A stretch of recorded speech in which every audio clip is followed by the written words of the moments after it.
Derrick Evans, please come on up, Derrick.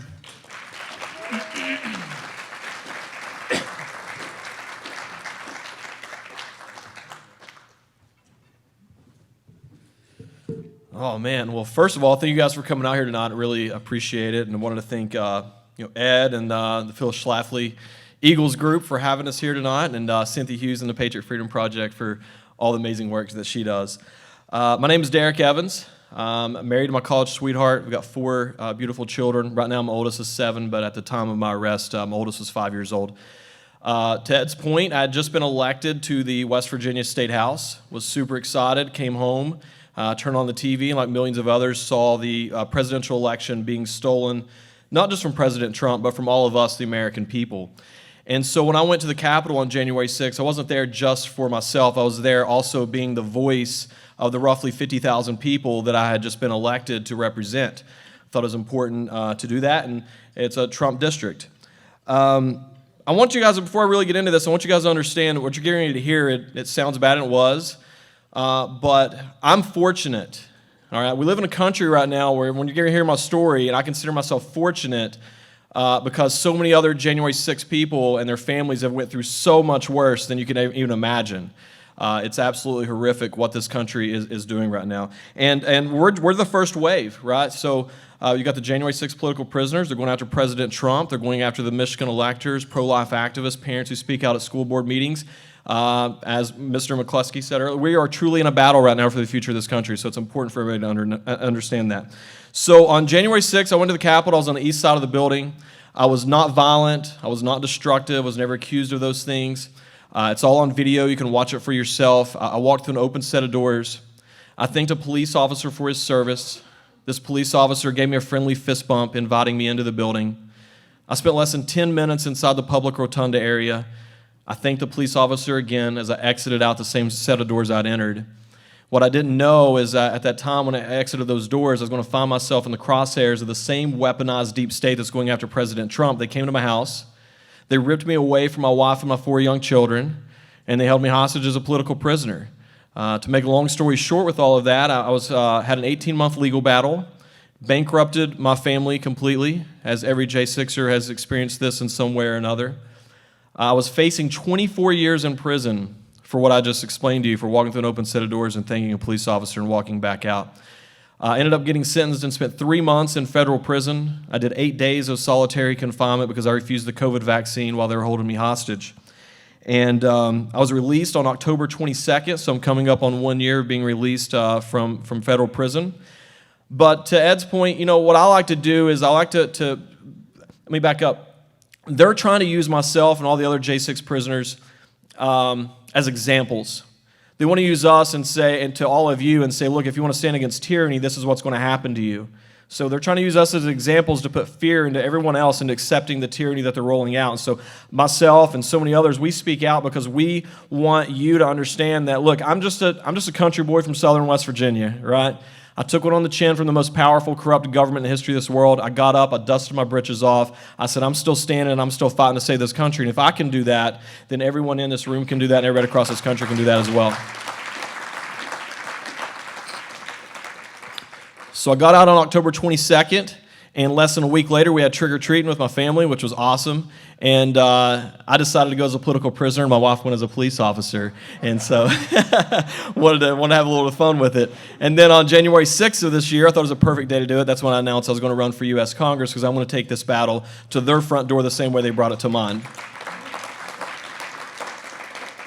I want to briefly speak about the corrupt court system right now. I've spoken to some of you about this. So it's one thing to have a weaponized DOJ, right? But if the court system and the judges are still going to be fair and impartial, then they can kind of hold that accountable for the weaponized DOJ. Everybody's talking about the weaponized DOJ, and it's really bad, don't get me wrong.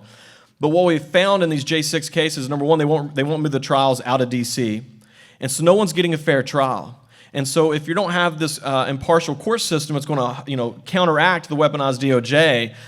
Then, as someone told me earlier, basically what they're saying is we're going to have a trial before we convict you. That's what's going to happen. Everybody's getting convicted in D.C. regardless. And so on top of that, they are confiscating the money of these families. So everybody put up a Give, Send, Go account trying to raise legal funds to pay for their legal defense funds. And during this time, they are now, so let's just say you raised $15,304. The government is now going in, and there's a wide range of things that they can fine you, from $0 to $250,000, whatever. And so the judge will then say, well, you are now fined $15,304. They're taking the money that the American people are donating to these Give, Stand, Go accounts for these legal defense funds and for helping these families keep their lights on, keep their rent, keep their homes going, buying school clothes for their children, and the government is confiscating that money. And that is why it's so important to support the Patriot Freedom Project, because they cannot take that money. It's a totally different entity, and then the Patriot Freedom Project is helping all these families.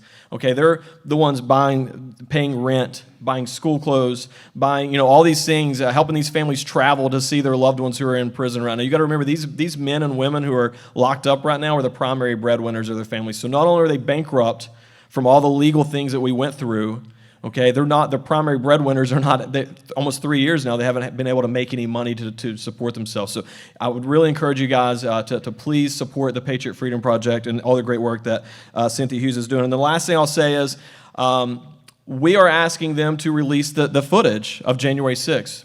And so